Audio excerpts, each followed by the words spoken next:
semuanya, kami kelompok 3 dari program studi Kesehatan Masyarakat Fakultas Ilmu Kesehatan. Nah, tujuan kami ini bukan sekedar hanya memenuhi tugas, tetapi membuktikan bahwa Pancasila itu adalah fondasi etika dan juga solusi bagi pembangunan tanah air.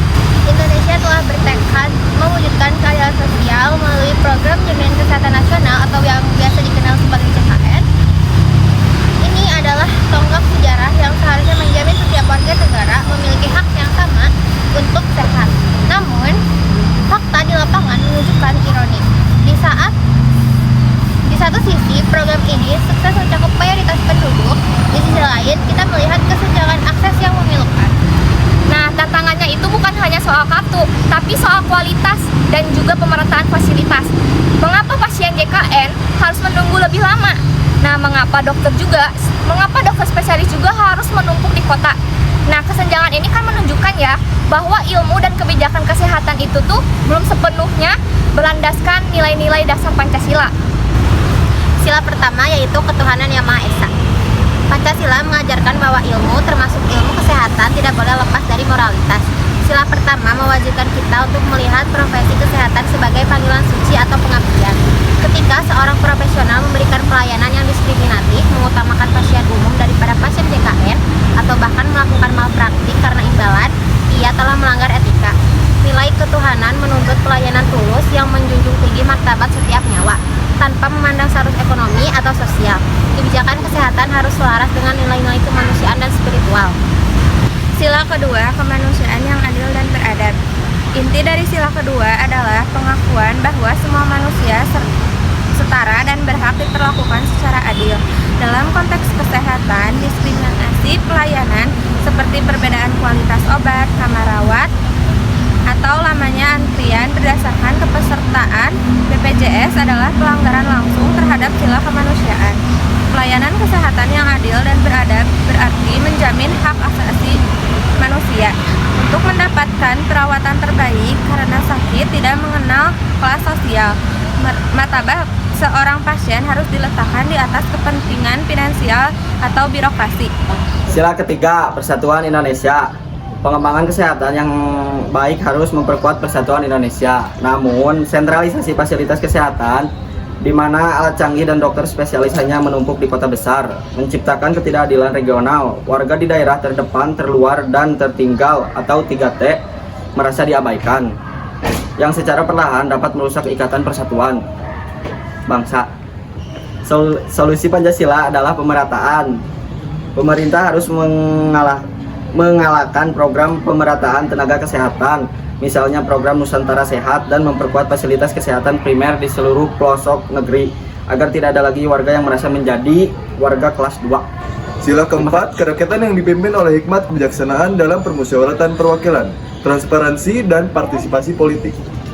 Sistem kesehatan adalah kebijakan publik yang menyangkut hajat hidup orang banyak. Sila keempat menuntut hikmat kebijaksanaan dalam pengambilan keputusan, yang berarti harus ada musyawarah dan keterbukaan.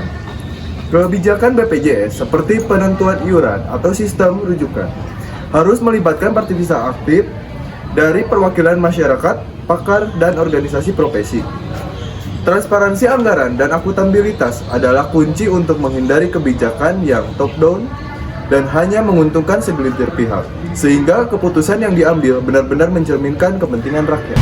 Lalu ada sila kelima, yaitu keadilan bagi seluruh rakyat Indonesia, yang dimana itu solusi untuk kesejahteraan merata. Jadi pada akhirnya keadilan sosial itu tuh adalah muara dari seluruh sila. Jika kesehatan gagal, yang menjamin hak sehat secara merata, dan juga maka kita gagal menjalankan amanat Pancasila.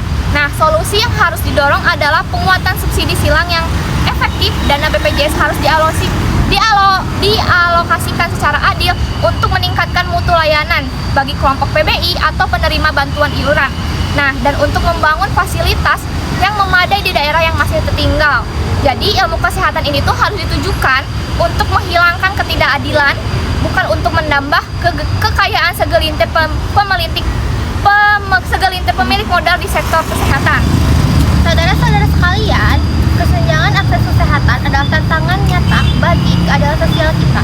Pancasila bukanlah sekadar ideologi di atas kertas, melainkan kompas etika bagi setiap kebijakan dan pengembangan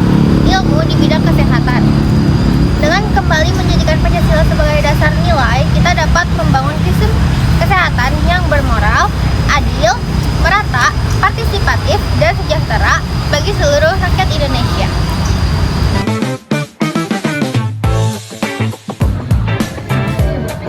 Kesan saya, Bapak Kosasih Adi mengajarkan bahwa ilmu Pancasila itu harus punya landasan moral dan spiritual yang kuat. Dan untuk pesan saya, lulusan prodi kita harus menjadi profesional yang mengabdi, bukan yang sekedar mengejar profit. Pesan saya, baru sadar isu diskriminasi di rumah sakit itu akar masalah ada di pelanggaran sila kedua. Pesannya, jangan pernah membedakan pasien karena martabat manusia itu nilainya sama di mata Pancasila.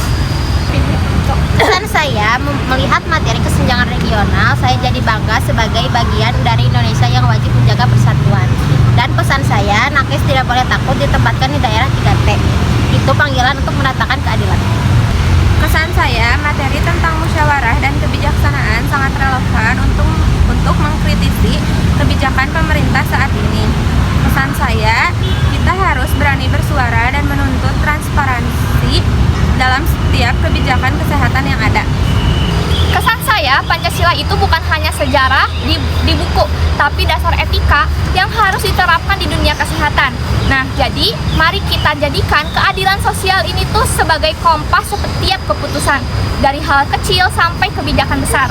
Kesan saya, ini mata kuliah yang paling membuka mata. Pancasila mengajarkan bahwa semua ilmu harus kembali untuk kesejahteraan rakyat.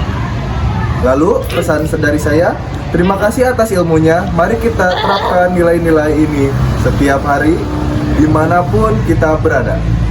Jaya! Semoga video ini bermanfaat dan menginspirasi kita semua mengawal terwujudnya kesehatan yang berkeadilan sosial. Jangan lupa like, comment, share, dan subscribe video ini ya.